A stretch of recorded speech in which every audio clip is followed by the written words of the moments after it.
آپ نے ہجرت کی اور یہ بعض دفعہ جنگ جو ہے نا گھر سے بھی شروع کرنی پڑتی ہے، بعض چیزیں گھر سے شروع کرنی پڑتی ہیں۔ آپ جب فلسطین آئے، مصر آئے، تو آپ کے والد کا نام تھا طارخ، اکثر کتابوں میں آذر بتایا جاتا ہے، تو وہ آپ کے چچا تھے حضرت طارخ۔ جناب طارخ توحید پرست تھے، ایماندار تھے، اللہ کو ماننے والے تھے۔ جو ان کے چچا تھے آذر، وہ ان کے چچا تھے، وہ بت پرست تھے، وہ چھوٹے چھوٹے بت بنا کے بازاروں میں بیچنے جاتے۔ ایک دن حضرت ابراہیم کو کہنے لگے پتر ہے ساڈا جدی پشتی کام ہے تے آؤ اے پانڈ چکو بتاں دی تے آپا بیچن جانی میلے چ۔ تو جب وہ لے کے گئے، آپ اللہ کے نبی تھے اور سخت نفرت تھی آپ کو بتوں سے، وہ ایک بت کو گندے پانی میں ڈبوتے اور پھر نکالتے اور لوگوں کو آواز پتہ کیا دیتے، جن نے لینا لے لے، جن نے نہیں لینا لے لے، جو اپنی جان نہیں بچا سکتا وہ تمہاری جان کیا بچائے گا۔ یہ سخت قلبی نفرت تھی ان کی۔ تو جب ان کا چچا آیا نا تو آ کے کہنے لگا وہ یہ تو اپنا کاروبار چمکا رہا ہے کہ ڈوب رہا ہے؟ تو وہ کہنے لگا چچا جو اپنی جان نہیں بچا سکتا وہ ہماری جان کیا بچائے گا؟ تم ان بتوں کی پوجا کرتے ہو۔ تو یہ سخت قلبی نفرت تھی۔ تو یہ جنگ انہوں نے گھر سے شروع کی۔ آج تو ہم اپنی بہو بیٹی اور کو جو ہے وہ ہم پردہ نہیں صحیح طریقے سے کروا سکتے۔ تو کئی بڑے بڑے معزز لوگ میں نے دیکھے کہ ان کی گھر کی خواتین ہیں وہ بس وہ ہلکا سا حجاب اوڑھا اور وہ بازاروں میں پھر رہی ہوتی ہیں۔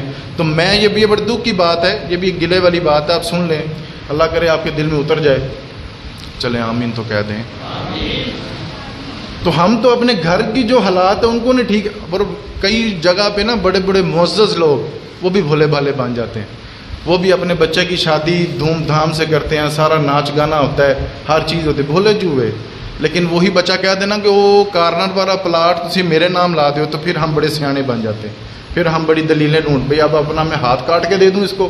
وہ جب بچے کی شادی تھی تب ہم بھولے بھالے تھے، اور جب یہ اپنی جائیداد کی باری آئی تو پھر کیا ہاتھ کاٹ کے دے دوں، پھر اس طرح کے ڈائیلاگ بھی بولے جاتے ہیں۔ تو یہ جو جنگ ہے یہ گھر سے شروع کی حضرت ابراہیم علیہ السلام نے۔ یہ گھر کا ماحول تھا کہ بتوں سے سخت نفرت، اور جب باہر نکلے حضور کا فرمانے عالی شان ہے، ترمذی شریف میں آپ کو ملے گا، حضور فرمانے لگے افضل الجہاد کلمۃ الحق عند السلطان الجابر۔ افضل جہاد وہی ہے کہ جابر حکمران ہو اور اس کے خلاف تم کھڑے ہو جاؤ، تمہارا حکمران شریعت کا باغی ہو اور تم اس کے خلاف کھڑے ہو جاؤ۔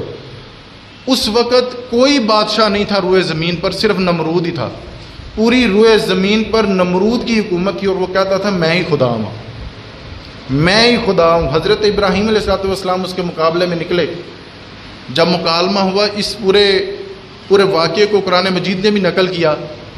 قرآن مجید کی آیتیں ہیں، حضرت ابراہیم علیہ السلام فرمانے لگے تو خدا ہے، کوئی دلیل پیش کر۔ نمرود کہنے لگا میں وہی رب ہوں جو بندہ مارتا بھی ہوں اور بندہ زندہ بھی کرتا ہوں۔ حضرت ابراہیم علیہ السلام فرمانے لگے کوئی دلیل، کوئی اس کا کوئی معجزہ بھی تو بتانا، تو ہمیں کر کے بھی تو دکھانا کہ کلیاں گلاں ہی نے۔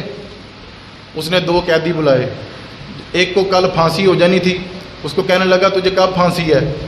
تو وہ کہنے لگا مجھے کل پھانسی ہے۔ تو اس کو کہنے لگا جا تو آزاد ہے۔ وہ دوسرے قیدی کو پوچھنے لگا تیری کب رہائی ہے؟ وہ کہتا جی میری پرسوں رہائی ہے۔ تو انہوں نے کہا قیدی ہونے تو لا دیو۔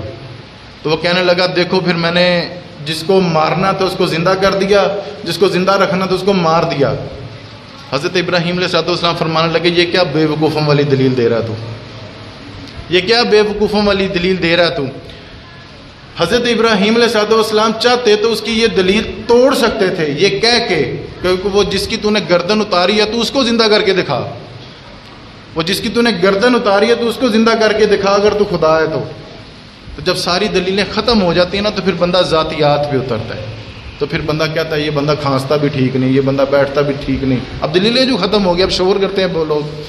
حضرت ابراہیم علیہ السلام چاہتے تو وہ دلیل توڑ سکتے تھے، لیکن نہیں، انہوں نے ایک نئی دلیل رقم کی۔ حضرت ابراہیم علیہ السلام فرمانے لگے میرا رب تو وہ ہے جو سورج کو مشرق سے نکالتا ہے اور مغرب میں غروب کرتا ہے۔ اگر تو رب ہے تو تم مغرب سے نکال اور مشرق میں غروب کر کے دکھا، اگر تو رب ہے تو۔ یہاں پہ حضرت علامہ اسماعیل حقی رحمۃ اللہ تعالیٰ علیہ کیا کمال کے 2 جملوں میں یہ سارا مضمون سمیٹ دیا اور کیا مضمون میں جان ڈال دی۔ حضرت علامہ اسماعیل حقی فرماتے ہیں کہ اللہ تعالیٰ نے نا فرشتوں کو الرٹ کھڑا کیا ہوا تھا کہ اگر وہ نمرود کہہ دیتا کہ وہ تیرا رب نہیں کرتا، یہ سورج کو مشرق سے میں نکالتا ہوں، مغرب میں میں ہی غروب کرتا ہوں، اگر آپ کا رب سچا ہے تو آپ اپنے رب سے کہیں کہ سورج کو مغرب سے نکالیں اور مشرق میں غروب کر دیں۔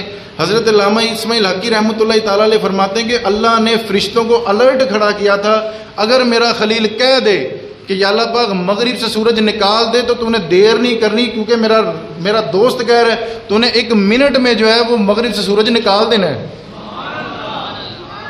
دیر نہیں کرنی، کیونکہ ابراہیم ساڈا یار ہے، بڑا گوڑا دوست ہے، جی میں ابراہیم کہے گا اسی کر چھڑاں گے۔ تو حضرت علامہ اسماعیل حقی فرماتے ہیں کہ اگر حضرت ابراہیم کہہ دیتے کہ یا اللہ پاک مغرب سے سورج نکال دے تو فرشتوں کو تو الرٹ رب کریم نے کر ہی دیا تھا کہ اگر ساڈا دوست کہے تو تسی دیر نہیں لانی، تسی کٹ دینا۔ تو یہ واتخذ اللہ ابراہیم خلیلا، تو یہ اللہ کے گوڑے یار تھے۔ تو یہ مکالمہ چل رہا تھا، تو آپ نے جب پھر یہ دلیل بھی رد کر دی تو اب آپ نے کہا کہ میرا رب تو وہ ہے کہ جو مشرق سے سورج نکالتا ہے اور مغرب میں غروب کرتا ہے، تیرے پاس کوئی دلیل ہے تو دلیل دے۔ تو قرآن مجید کا لفظ ہے کہ بہت اللہ ذی الکفر، کافر لا جواب ہو گیا۔ اب وہ کہاں سے سورج نکالے؟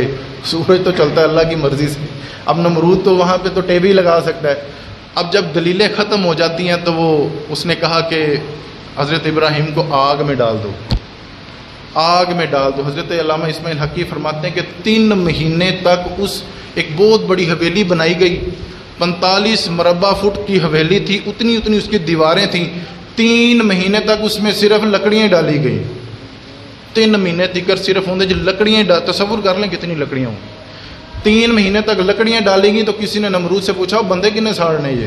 وہ کہتا جی بندہ ایک ہی ہے، بڑا تگڑا ہے، بندہ ایک ہی ہے بہت تگڑا۔ 3 مہینے تک اس میں لکڑیاں جمع کی گئی۔ اب یہاں پہ کچھ لوگ توہمات کا شکار ہوئے کہ انہوں نے غلط قسم کی منتیں مانگنا شروع کر دی۔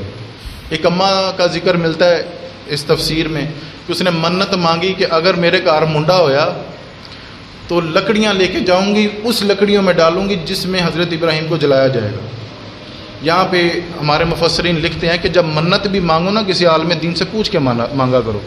آج لوگ منت مانگتے ہیں تو پھر 7 چکر نکالتے ہیں اس کے درخت کے یا آگ کے یا دھاگا باندھتے ہیں یا رسا کاٹتے ہیں، تو یہ چیزیں اسلام میں نہیں ہیں اور نہ یہ اہل سنت و جماعت کی تعلیمات ہیں۔ ہمارے علماء کرام فرماتے ہیں اگر کوئی منت مانگے تو اس طرح کی مانگے جیسے حضرت بی بی فاطمہ الزہرا نے مانگی تھی کہ میرے بچوں کو اللہ تعالیٰ شفا دے دے تو میں 3 دن کا روزہ رکھوں گی رب کی رضا کے لیے۔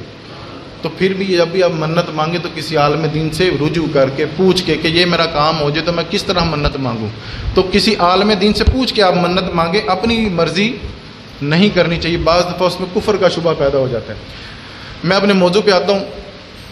آگ جلائی گئی جناب، اتنی بلند آگ تھی کہ جو اوپر پرندے گزر رہے تھے وہ بھی جل کے نیچے گر رہے ہیں۔ ایک چڑیا، اس کی چونچ میں کتنا پانی آ سکتا ہے، وہ چونچ میں پانی بھرتی اور حضرت ابراہیم کی آگ پر جا کے گراتی۔ تو کسی نے پوچھا وہ چڑیا تیری آگ سے پانی بجھنے والا ہے؟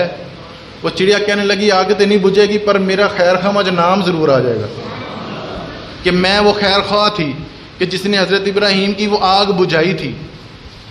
ایک چھپکلی تھی، ایک چھپکلی یہ جو ہم گھروں میں دیکھتے ہیں، اور کئی علماء کرام نے فرمایا کہ یہی نسل تھی، ویسے تو چھپکلیوں کی کئی نسل ہے، یہی نسل تھی کہ جو حضرت ابراہیم کی آگ کو سلگا رہی تھی، پھونک مار رہی تھی۔ حالانکہ اس کی پھونک سے آگ تو نہیں بھڑکنی، لیکن اس کا بے ادموں میں نام ضرور شمار ہو گیا۔ اب وہ ساری زندگی حالانکہ چھپکلی کہتی کچھ نہیں، لیکن دیکھنے سے ذرا اس کو کراہت محسوس ہوتی ہے، کراہت آتی ہے اس کو دیکھ کے کہ یہ کیا، یہ وہی جانور تھا جس نے حضرت ابراہیم کی آگ کو سلگایا تھا، حالانکہ اس کی پھونک میں اتنی طاقت نہیں تھی۔ اسی لیے حضرت عائشہ صدیقہ رضی اللہ تعالیٰ عنہ فرمانے لگی، میرے محبوب کریم علیہ الصلوۃ والسلام فرمانے لگے جو چھپکلی کو پہلی ضرب میں مارے گا نا اللہ 2 نفلوں کا ثواب دے گا۔ کیوں بلا؟ یہ وہی ہے، یہ آپ نے اظہار اظہار نفرت کرنا ہے اس چھپکلی سے کہ تو وہی گستاخ اور بے ادب تھی جس نے نبی کی آگ کو سلگایا تھا. تو یہ بھی تعلیمات ہے. اس طرح بھی 2 نفلوں کا ثواب مل جایا کرتا ہے. اسی